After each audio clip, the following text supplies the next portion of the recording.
Hi friends, welcome to Samria channel. லேட்டாக வந்தாலும் நம்ம வேலையை ஒழுங்காக செய்யணும்ல. இந்த வாரம் குக் வித் கோமாளி அதாவது ஜூலை 5th and 6th எபிசோடில் என்னென்ன விஷயங்கள் சுவாரஸ்யமாக நடந்தது அப்படின்றத பற்றின வீடியோ தொகுப்பு தான் இது. இந்த தடவை எபிசோடில் ஒரு நல்ல டேக்அவே இருந்தது. அதாவது குழந்தைங்களுக்கு ஹெல்தி அண்ட் டேஸ்டியாகவும் ஃபுட் வந்து சமைக்கலாம் அப்படிங்கிற விஷயத்த செஞ்சு காமிச்சாங்க நம்மளோட குக்ஸ் எல்லாம். சுகர், மைதா, கலர்ஸ் இந்த மாதிரி எந்த ஒரு ஐட்டமும் இல்லாமல் ஹெல்தி குக்கிங் செஞ்சு காமிச்சாங்க. ஓ, இதுலலாம் நம்ம வந்து பீட்சா பண்ணலாமா, இதுலலாம் நம்ம கேக் பண்ணலாமா அப்படின்னு நம்மளை ஆச்சரியப்பட வச்சாங்க. இது மட்டும் இல்லாமல் பிரியாராமன் மேம் சொன்ன வார்த்தைகள், ஃபேமிலி கரியர் இதை தாண்டி நம்ம பிள்ளைங்களுக்கு ஹெல்தியான ஃபுட் கொடுக்குறோமா அப்படிங்கிறது வந்து நம்மளோட லைஃப் லாங் கமிட்மெண்ட். அது வந்து நமக்கு சாய்ஸ் கிடையாது, அது நம்மளோட ரெஸ்பான்சிபிலிட்டி, கமிட்மெண்ட் அப்படின்னு பேசினாங்க. நிஜமாவே அந்த வார்த்தைகள்லாம் சூப்பராக இருந்தது. ஸோ இந்த வாரம் கண்டிப்பாக நிறைய பேரண்ட்ஸ்க்கு ஹெல்தியாக எப்படி சமைக்கிறதுன்னு ஐடியாஸ் வந்திருக்கும்.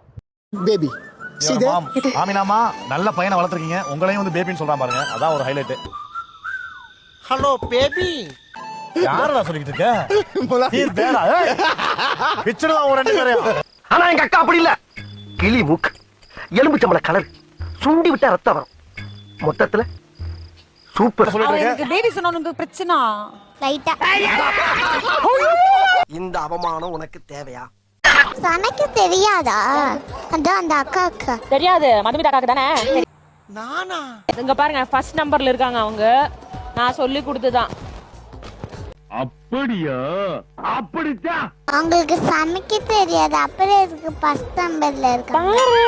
பொறாம அது உங்களுக்கு சொன்னா புரியாது. இப்ப பாருங்களேன், இப்ப நீ இன்னைக்கு ஷோல வந்து நீ கண்டு இந்த மாதிரியான ஏகப்பட்ட ஃபன் பார்ட்ஸும் இருந்தது. தடவை பேரிங் எப்படி நடந்ததுன்னா, குழந்தைங்க தான் உள்ள போய் அவங்களுக்கு பிடிச்ச கோமாளியை கூட்டிட்டு வந்தாங்க. பட் குக்குக்கு தனக்கு பிடிச்ச கோமாளி எப்படி இருக்கணும்னு சொல்லிட்டு எக்ஸ்பிளைன் பண்ணுறதுக்கு ஒரு வாய்ப்பு கொடுத்தாங்க. ஷபானா குழந்தை மாதிரி இருக்கிற ஆளை கூட்டிட்டு வான்னு சொன்னாங்க. அவங்க குரேஷி அண்ட் புகழை மனசுல வச்சுட்டு சொன்னாங்க. ஆனா அந்த பாப்பா கூட்டிட்டு வந்த ஆள் பாத்தீங்கன்னா சுனிதா. ஆனா அதுக்கு நான் கொடுத்த ரியாக்ஷன் தான் ரொம்ப டூ மச்சா இருந்தது. நிஜமாவே வெறுத்த மாதிரி தான் இருந்தது பாக்குறதுக்கு. அதாவது தனக்கு சுனிதா பேரிங்கா வர்றது சுத்தமா பிடிக்கலன்ற மாதிரி தான் இருந்தது. இந்த தடவை கோமாளிஸ்லாம் போட்ட கெட்டப் கார்ட்டூன் சூப்பர் ஹீரோஸ் மாதிரி. புகழ் போட்ட வேஷம் பாத்தீங்கன்னா சக்திமான் வேஷம். நம்ம எல்லாருக்குமே சக்திமானா நல்லா தெரியும், ஆனா நம்மளோட குழந்தைங்களுக்கு சக்திமான்னா யாருன்னு தான் கேட்பாங்க. அந்த வேஷத்துல இருந்ததாலோ என்னமோ எந்த ஒரு 2K கிட்ஸையும் இம்ப்ரெஸ் பண்ணி அவரால் ஃபர்ஸ்ட் போக முடியல. அடுத்து லக்ஷ்மி மேமுக்கு வேண்டா வெறுப்பா அமைஞ்ச பேரிங் பாத்தீங்கன்னா சௌந்தர்யா இதோட லக்ஷ்மி மேமோட 3ஆவது தடவை பேர் பண்றாங்க. இந்த பேரிங்ல 2 பேருக்குமே ஹாப்பினஸ் இல்லை. இந்த தடவை லக்ஷ்மி மேம் அவங்களோட ஒரிஜினல் ஹேரோட வந்திருந்தாங்க. அப்போ குரேஷி கொடுத்த கவுண்டர் இருக்கே, இதுதான் விக்குன்னு நினைச்சேன், ஆனா இதுக்கு முன்னாடி வச்சதுதான் விக்கு போல அப்படின்னாரு. அடுத்து உமேர் கிட்ட அழகா ஒரு பாப்பா ஓடி வந்து ஒட்டிக்கிச்சு. அந்த பாப்பா கிட்ட டால் மாதிரி இருக்க யாரையாவது கூட்டிட்டு வாங்கன்னு சொல்லி அனுப்புனா, பாவாடை போட்ட ஒரே காரணத்துக்காக குரேஷிய டால் நினைச்சு கூட்டிட்டு வந்துட்டாங்க. உமேர் அண்ட் குரேஷி ஒரு நல்ல பேரிங் தான். அடுத்த பேரிங் மதுமிதா வந்து கேட்ட ஆள் பாத்தீங்கன்னா ராமர். அதுக்கு கொடுத்த அடையாளம் பாத்தீங்கன்னா தொப்பை இருக்கும், ரஜினி மாதிரி இருப்பாருன்னு சொல்லிட்டு. இது குட்டி பாப்பாவும் ரொம்ப ஸ்மார்ட், சொன்னதெல்லாம் கரெக்டாக புரிஞ்சுட்டு ராமர் அண்ணாவை கூட்டிட்டு வந்துட்டாங்க. அதை பார்த்து வெளியில இருந்த மதுமிதாக்கு சந்தோஷம் தாங்கலை, டான்ஸே ஆடினாங்கலாம் பார்த்துக்கோங்களேன். இப்படி ஒரு கெமிஸ்ட்ரி ராமருக்கும் மதுமிதாக்கும் இடையே இருக்கிறது நம்மளுக்கு இவ்வளோ நாள் தெரியாமல் போயிடுச்சே. அடுத்து வந்தவர் நந்தா சொன்ன அடையாளங்களை வச்சு பார்க்கும்போது தங்கதுரை அண்ணாவை தான் அவர் கேட்ட மாதிரி இருந்தது. அந்த குட்டி பாப்பா உள்ள போய் கூட்டிட்டு வந்தது யாருன்னு பார்த்தீங்கன்னா சக்திமான், அதாவது நம்ம புகழ் ஆஸ் யூஷுவல் வந்த உடனே அவரோட காஸ்டியூமை கழட்டி போடுற அளவுக்கு ஒரு பெர்ஃபார்மன்ஸ் கொடுப்பாருல்ல, அது இந்த வாரமும் நடந்தது. கீழே விழுந்து எழுந்திருக்கிறது, தலையில இருக்க விகு கழண்டு விழுற அளவுக்கு பர்ஃபார்ம் பண்றது, அந்த மாதிரி எல்லா விஷயங்களையுமே செஞ்சாரு.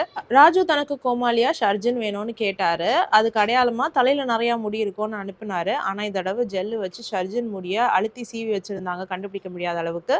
இருந்தாலும் உள்ள போன குட்டி பையன் பயங்கர ஸ்மார்ட், கரெக்டா ஷர்ஜனை கூட்டிட்டு வந்துட்டாரு. வெளியே வந்த ஷர்ஜன் 2K கிட்ஸ்க்கு நுங்கு வண்டியை அறிமுகப்படுத்தினாரு. அந்த ஒரு நல்ல விஷயத்த இந்த வாரம் அவர் செஞ்சாரு. அடுத்து பிரியாராமன் மேம் டால் மாதிரி உள்ள ஒருத்தவங்க இருப்பாங்கன்னு சொல்லி அமிச்சாங்க. இந்த பாப்பாவும் கரெக்டா போய் டாலியை கூட்டிட்டு வந்துட்டாங்க.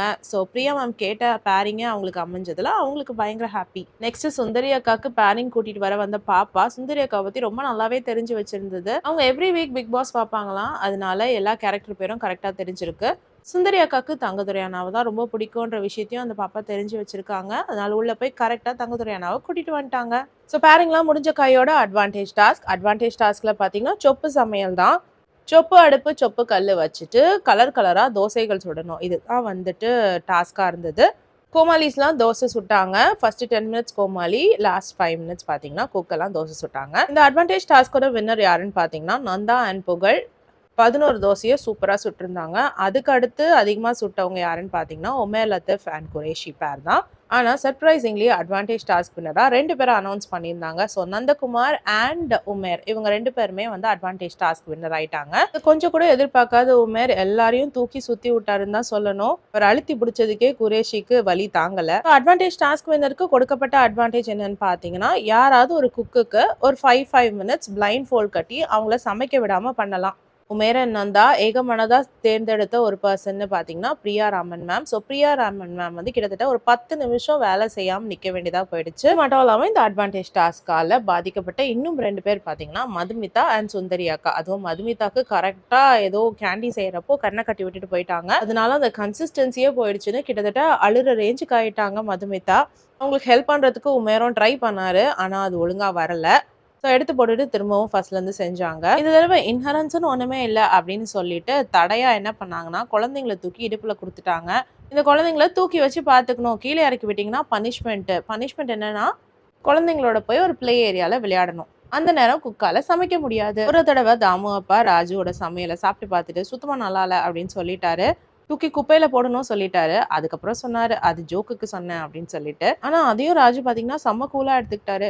நல்லா இல்லைன்னா தூக்கி ஏறி அப்படின்ட்டாரு. திரும்பவும் வேற டிஷ் செய்யறதுக்கும் ரெடி ஆயிட்டாரு. இது மட்டும் இல்லாம 2 தடவை அல்வா கிண்டியும் அல்வா ஒழுங்கா வராம கருகி போன பிறகு கூட 3வது தடவை அந்த அல்வாவை கண்டிப்பா செஞ்சே ஆவன் அழகா அல்வா செஞ்சு பிரசன்ட் பண்ண ராஜுவோட கான்ஃபிடன்ஸை பாராட்டியே ஆகும். அந்த ஹார்ட் ஒர்க் அண்ட் டெடிகேஷனுக்காகவோ என்னமோ ராஜுவோட டிஷ்ஷை டேஸ்ட் பண்ண எல்லா குழந்தைங்களும் பாசிட்டிவ் ஃபீட்பேக் கொடுத்து ராஜுவை வின்னர் ஆக்குனாங்க. ஷெஃபெல்லாம் இவர் ஃபுட்டை ரொம்ப பாராட்டினாலும் ஸ்கோர் போர்டில் இவர் இன்னும் டேஞ்சர் ஜோன்ல தான் இருக்காரு. ராமன் மேம் எல்லாம் யோசிச்சே பார்க்க முடியாத காம்பினேஷன்ஸ்ல பீட்சா அண்ட் கேக் செஞ்சாங்க. ராகி வச்சு கேக் செஞ்சாங்க, மைசூர் தால் வச்சு பீட்சா செஞ்சாங்க.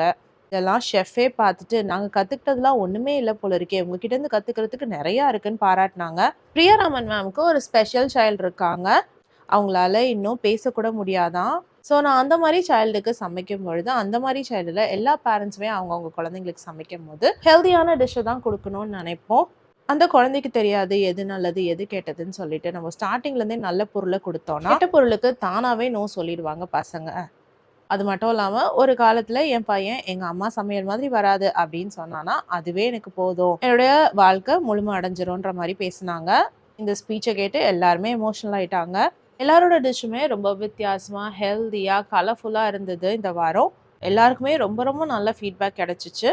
இருந்தாலும் பிரியா ராமன் மேமோட கிரியேஷன் வந்து யாருமே யோசிக்க முடியாத ஒரு விஷயம் இல்லையா? அந்த ஒரு காரணத்துக்காகவே ஷெஃப் ஆஃப் த வீக் பார்த்தீங்கன்னா பிரியா ராமன் மேம்க்கு போச்சு. என்னதான் இந்த வாரத்து டாப் ஸ்கோரரா பிரியா ராமன் மேம் இருந்தாலும் உமேர் லத்தீஃப் செகண்ட் பிளேஸ்ல இருந்தாலும் டோட்டல் ஸ்கோர் போர்டில் பார்த்தீங்கன்னா உமேர் லத்தீஃப் ஃபர்ஸ்ட் பிளேஸ்ல இருக்காரு. அதாவது 2 வாரத்துக்கான கன்சாலிடேட்டட் ஸ்கோர் போர்டு பார்த்தீங்கன்னா அதுல உமேர் லத்தீஃப் ஃபர்ஸ்ட் பிளேஸ்ல இருக்காரு, பிரியா ராமன் மேம் செகண்ட் பிளேஸ்ல இருக்காங்க.